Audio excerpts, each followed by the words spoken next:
Hey, welcome back to the Disney Plus Everyday Challenge, and today we have Lego Marvel's Avengers Code Red.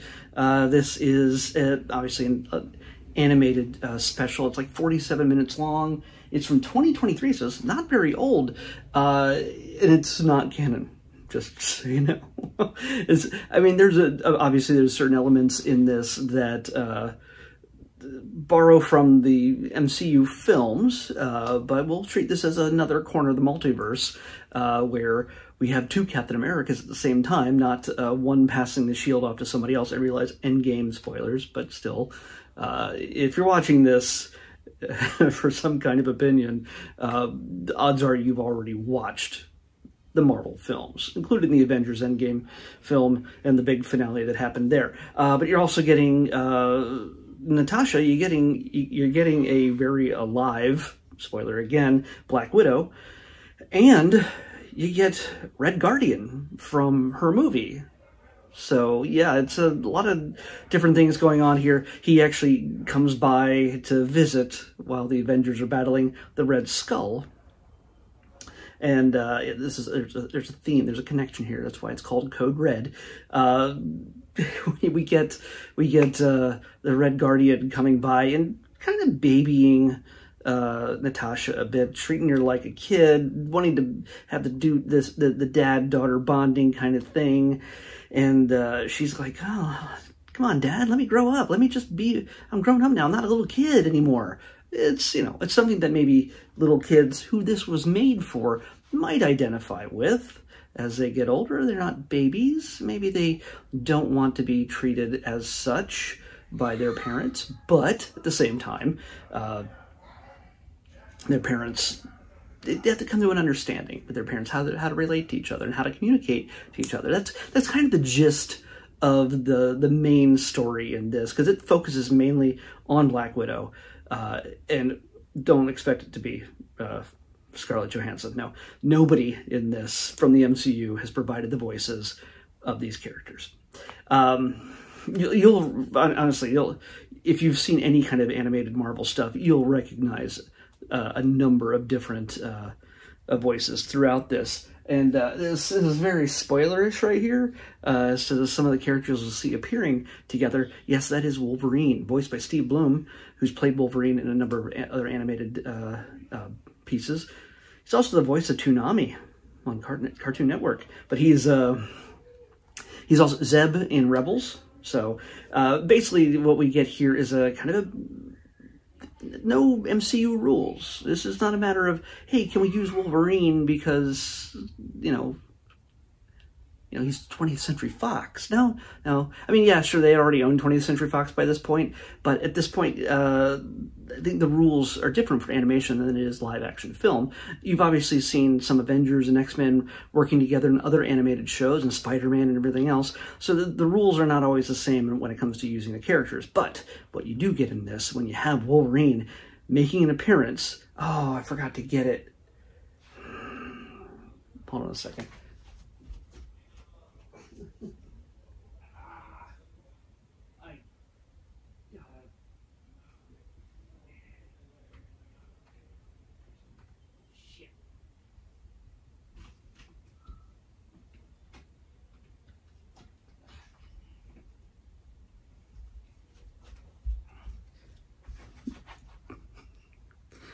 And I was right. Okay.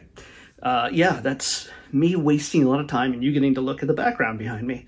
See anything fun? Anyway,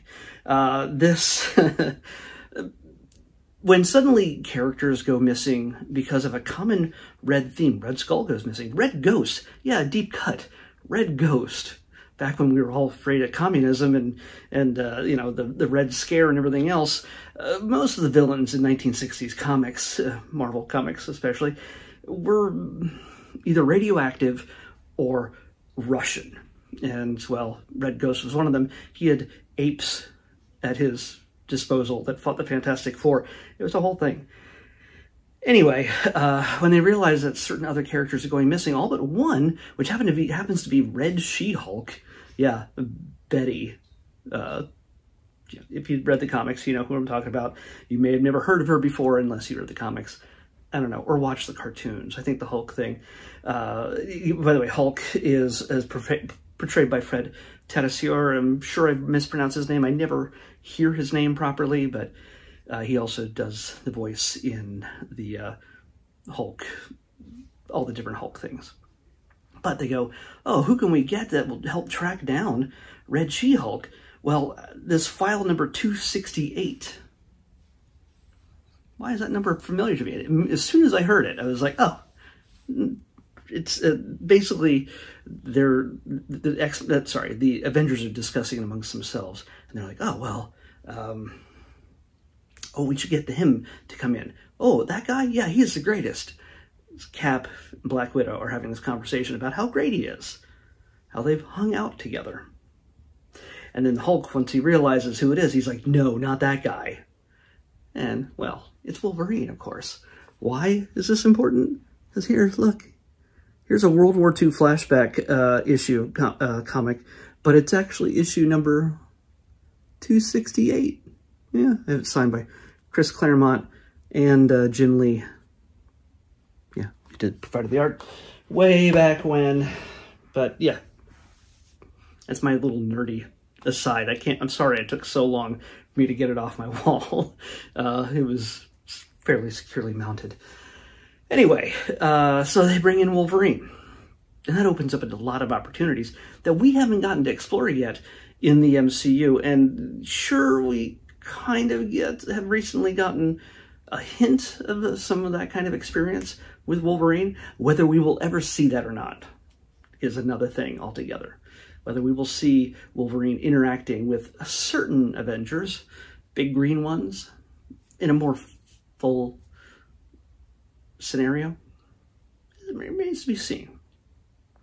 But I don't know if we'll ever get the two of them along with the Wendigo. Yeah, we get the Wendigo along with this. I know I was getting super nerdy. For those of you who do not know about anything I'm talking about, don't read the comics. This is just for the comic nerds. The first appearance of Wolverine was in Hulk 180, 181, and Hulk was fighting the Wendigo in Canada, which is a mythological being based on cannibals or whatever, but Wolverine first showed up there. So it's a neat little, there's a lot of Easter eggs in this thing, so it's a lot of fun to check out, and especially if you're a fan of the comics and the old stuff. So there's tons of little references. That number 268 really jumped out at me. It was a direct reference to this specific issue, and it was just yay. I was very happy with it. Yeah, so we get, in this team, by the way, if you don't recognize them with their weird hairstyles in this very short scene, we get Iron Man, Thor, Captain America, Sam Wilson, Captain America, Black Widow, I already said, and they go up against, this is spoilerish, but they go up against the Collector. Not portrayed by Benicio del Toro in this, Tivan. It's actually played by the grown-up Haley Joel Osment. Why do you know that name? Well, he sees dead people. Yeah, from The Sixth Sense. The little kid in The Sixth Sense has grown up and done other acting and stuff like that. And you would, if you see him these days, you kind of can see the little kid in him still, but he looks like he's having a lot of fun playing the Collector in this. It sounds like he is. And they really play on the whole Collector cliche, the tropes that go along with that. He likes to keep everything in mint condition. He has robots that work for him, by the way, that look like Bionicles. I'm pretty sure they're Bionicles, or they look like a version of them. I don't know. But yeah, he's the Collector is collecting a bunch of red characters to make a red collection, as one does. Puts them all together in a display case. So yeah, and there's in that collection is some pretty amazing Easter eggs.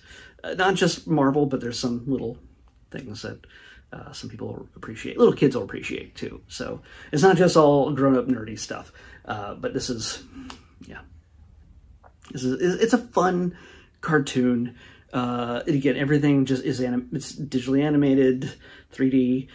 And everything, including what I really love is the fact that there's fire and smoke and things like that when Red Skull attacks. all the fire and smoke in the city is rendered in bricks. You know, just like we saw in the Lego movie and things like that. But I forgot just how much we get to see everything is bricks.